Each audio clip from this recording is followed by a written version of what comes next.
ఇప్పుడు ఒక వార్త అయితే వైరల్ అవుతుంది. అదేంటంటే ప్రశాంత్ కిషోర్ మళ్ళీ జగన్‌కి పనిచేయబోతున్నాడు అని.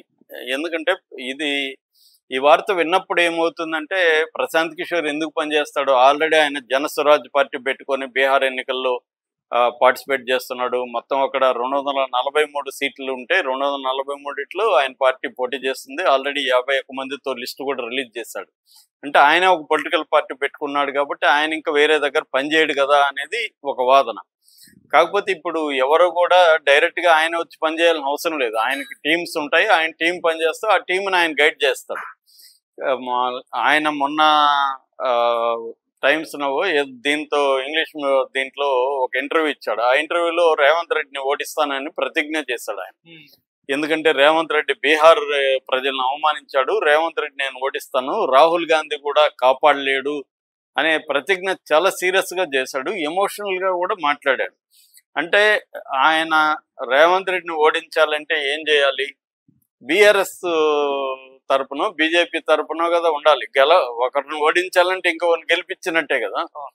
కానీ బీఆర్ఎస్ రెడీగా ఉందా ప్రశాంత్ కిషోర్‌ని తీసుకోవడానికి? లాస్ట్ టర్మ్‌లోనే ప్రశాంత్ కిషోర్ వచ్చి కేసీఆర్‌ని కలిసి కొన్ని గంటలు కేసీఆర్ ఆయన మాట్లాడుకున్నారు. కానీ వాళ్ళిద్దరి మధ్య కొన్ని విషయాల్లో ఏకీభావం రాకుండా ఎళ్ళిపోయారు. ప్రశాంత్ కిషోర్ వచ్చి 30 మంది సిట్టింగ్ ఎమ్మెల్యేలని మార్చాలి అని కేసీఆర్‌కి సూచించాడని, కేసీఆర్ దానికి ఒప్పుకోలేదని, మీరు నేను చెప్పిన సలహాలు పాటించలేనప్పుడు నేనుండి కూడా లాభం లేదని అతను వెళ్ళిపోయాడని అని చెప్తారు.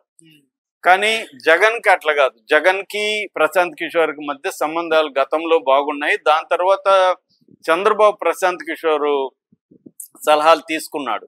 నిజానికి ఒకప్పుడు ప్రశాంత్ కిషోర్‌తో ఉన్న ఇద్దరు టీంలే ఇటు జగన్‌కి, ఇటు చంద్రబాబుకి పనిచేశాయి.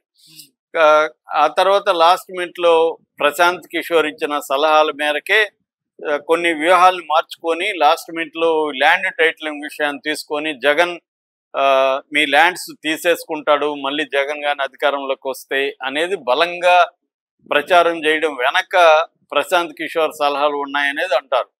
సో ఎందుకంటే మనుషులకి బిహేవియరల్ ఎకనామిక్స్ ప్రకారం ఒక గెయిన్ కంటే కూడా లాస్ అనే దానికి ఎక్కువ ఇంపార్టెన్స్ ఇస్తారు. మన పర్సులో మనకు ఒక ₹1000 దొరకడం కంటే కూడా ₹1000 పర్సులో నుంచి పడిపోతే ఎక్కువ బాధపడతాం. ₹1000 దొరికినప్పుడు ఆనందించే కంటే కూడా ₹1000 లాస్ అయినప్పుడు ఎక్కువ బాధ ఉంటుంది అనేది బిహేవియరల్ ఎకనామిక్స్ చెప్తుంది. అలాగా ఓటర్స్ లో కూడా మీకు నేను వస్తే ఇది లాభం వస్తుందని చెప్పడం కంటే ఎదుటోడు వస్తే ఈ నష్టం వస్తుంది అనేది కానీ నమ్మించగలిగితే అది ఎఫెక్టివ్గా ఉంటుంది అనేది ప్రశాంత్ కిషోర్ ఇచ్చిన సలహా అని చెప్తారు. సో ఇప్పుడు ఏంటంటే ప్రశాంత్ కిషోర్ తెలుగు రాష్ట్రాల్లో తన ముద్ర వెయ్యాలనేది ప్లాను ప్రశాంత్ కిషోర్కి ఉంది. ఎందుకంటే రేవంత్ రెడ్డిని ఓడించాలంటే ఆయన ఇటు బీఆర్ఎస్తో కానీ టైఅప్ అవ్వాలి. బీఆర్ఎస్ ఏమో దానికి ఇంకా అనుకూలంగా లేదు. కాబట్టి ముందుగా జగన్తో టైఅప్ అయ్యి జగన్కి అవసరం ఉంది. ఇవాళ జగన్కి మళ్ళీ ఒక చావో రివో లాంటి సిచ్యువేషన్ ఉంది. ఇప్పుడు కానీ జగన్ గెలవకపోతే నెక్స్ట్ మోడీ కూడా జగన్ని సపోర్ట్ చేయడు. మోడీ మళ్ళీ వస్తాడా రాడా తెలియదు. అక్కడ రేపు కాంగ్రెస్ వచ్చి జగన్ ఓడిపోయాడు అనుకో ఇక్కడ పరిస్థితి ఏంటి? జగన్ పర్మనెంట్ గా జైలుకి వెళ్లాల్సిన పరిస్థితి రావచ్చు. అందుకని జగన్ కూడా ఇది లైఫ్ అండ్ డెత్ సిచ్యువేషన్ 2029 ఎన్నికలు అనేవి. సో ఈసారి జగన్ గెలవకుండా తెలుగుదేశం కూటమి గెలిస్తే లోకేష్ సీఎం అవుతాడు. మళ్ళీ లోకేష్ స్ట్రాంగ్ అయిపోతాడు. జగన్ అనేవాడు ఇంకా మళ్ళీ అధికారంలోకి రావడం అనేది కష్టమైపోతుంది.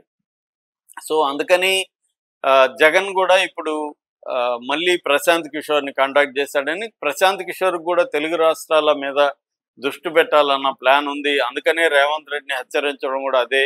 ఆయన రేవంత్ రెడ్డి టార్గెట్ కాదు, తను నిరంతరం డబ్బుల ఫ్లో కూడా ఉండేట్టుగా చూసుకోవాలి. పొలిటికల్ పార్టీ పెట్టాడు. ఆయన గతంలో సంపాదించిన 300-400 కోట్లు అనేవి ఆల్రెడీ పార్టీ నడపడానికి ఖర్చు అయిపోతాయి. ఇప్పుడు ఎన్నికల్లో కూడా ఆయనకు విపరీతమైన డబ్బు కావాలి. సో ఈ డబ్బు జగన్ సప్లై చేయగలిగితే మనకి హెల్ప్ అవుతుంది అనేది కూడా ప్రశాంత్ కిషోర్కి ఉంటుంది. ఎందుకంటే ఒక పొలిటికల్ పార్టీని నడపాలంటే ఫండ్స్ చాలా అవసరం. సో అందుకని ఆయన ఆల్రెడీ తనకి ఈ స్కిల్ ఉంది. గతంలో అనేక మంది సీఎంలని ఇటు స్టాలిన్ కావచ్చు, జగన్ కావచ్చు, అటు వెస్ట్ బెంగాల్లో కావచ్చు, ఇవన్నీ ఆయన చేయగలిగాడు. సో తర్వాత కూడా మొన్న చంద్రబాబు కూడా గెలవడానికి ఆయన హెల్ప్ చేయగలిగాడు. ఒక్క ఉత్తరప్రదేశ్లో మాత్రమే ఆయన ఫెయిల్ అయ్యాడు తప్ప మిగతా అన్ని చోట్ల ఆయన సక్సెస్ అయ్యాడు. కాబట్టి ఇప్పుడు ఆ అనుభవం ఆయన టీమ్స్ అవన్నీ ఉన్నాయి కాబట్టి ఆ టీమ్స్ని పెట్టి జగన్కి తాను అక్కడి నుంచి గైడ్ చేస్తాడు. అవసరమైతే జగన్ తను కూడా కలుస్తారు.